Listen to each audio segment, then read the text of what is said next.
The story of KFC, a recipe for success. At 65 years old, most people are thinking about retirement. Colonel Harland Sanders was doing the exact opposite.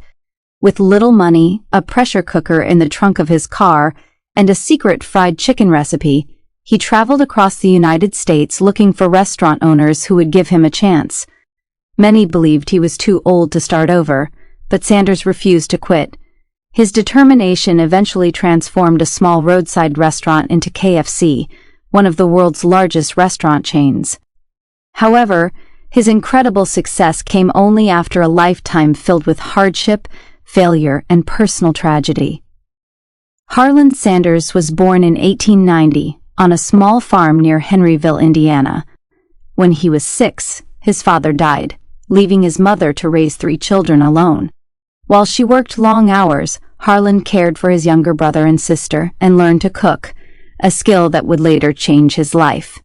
After his mother remarried, he struggled to get along with his stepfather and left home at 13 to work on a nearby farm. He soon dropped out of school and spent decades working a variety of jobs before becoming a service station manager. Along the way, one of his young sons died, his marriage ended in divorce, and several business ventures failed. In 1930, Sanders began operating a service station in Corbin, Kentucky. While selling gasoline, he realized that travelers were also looking for a good meal. Instead of sending them elsewhere, he invited them into his dining room and served home-cooked food. His fried chicken quickly became the restaurant's most popular dish, allowing him to expand into a larger restaurant and motel called Sanders Court and Cafe. Determined to improve his recipe, he developed a pressure frying method that cooked chicken faster while keeping it tender and juicy. Around 1940, he perfected his famous blend of 11 herbs and spices, creating one of the world's best-known trade secrets. For the first time in his life, it seemed he had found lasting success. Unfortunately, that success did not last. During the 1950s, a new interstate highway bypassed Corbin, causing thousands of travelers to take a different route. Almost overnight, Sanders lost the customers who had kept his restaurant alive and was eventually forced to sell his restaurant. At 65, when many people were preparing to retire, Sanders chose to start over. Packing his pressure cooker and secret recipe into his car, he traveled from restaurant to restaurant, cooking chicken for owners and offering them the right to sell his chicken in exchange for a small royalty. Money was so tight that he often slept in his car. Despite countless rejections, he never stopped believing someone would eventually say yes. His persistence finally paid off when the first Kentucky Fried Chicken franchise opened in Salt Lake City, Utah in 1952. Over the next decade, the franchise expanded rapidly across the United States. By 1964, KFC had grown to more than 600 restaurants. At 73, Sanders sold the company to a group of investors with the resources to continue its rapid growth while remaining closely connected to the brand. Today, KFC operates more than 30,000 restaurants in over 140 countries and territories. What began with a little boy who learned to cook after losing his father became one of the world's most recognizable restaurant brands, proving that success does not depend on age, wealth, or education, but on the courage to never give up.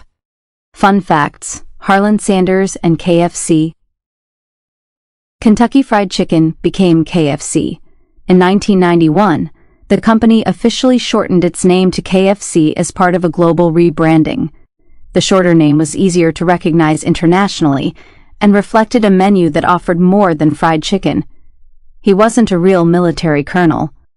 Harland Sanders never served as a military colonel. The title Kentucky Colonel is an honorary award given by the governor of Kentucky to recognize outstanding contributions to the state. His appearance became his personal brand. As KFC grew, Sanders adopted his famous white suit, black string tie, goatee, and walking cane. His distinctive look made him one of the world's first instantly recognizable business personalities. He survived a gunfight. Years before KFC became famous, Sanders became involved in a dispute with the owner of a competing gas station. The argument escalated into a gunfight. One man was killed, although Sanders was not the shooter. Selling KFC didn't end his career. When Sanders sold KFC in 1964 for $2 million, he also negotiated a lifetime salary, later increased from $40,000 to $75,000 per year, and continued serving as the company's paid brand ambassador. He wasn't afraid to criticize KFC.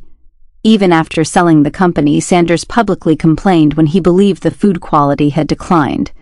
He once described KFC's gravy as wallpaper paste. KFC became far bigger than Sanders ever imagined. When Sanders sold the company, KFC had about 600 restaurants. By the time he died in 1980, it had grown to about 6,000 locations with $2 billion in annual sales. Today, KFC operates more than 30,000 restaurants in over 140 countries and territories, while Sanders' personal fortune was estimated at about $3.5 million.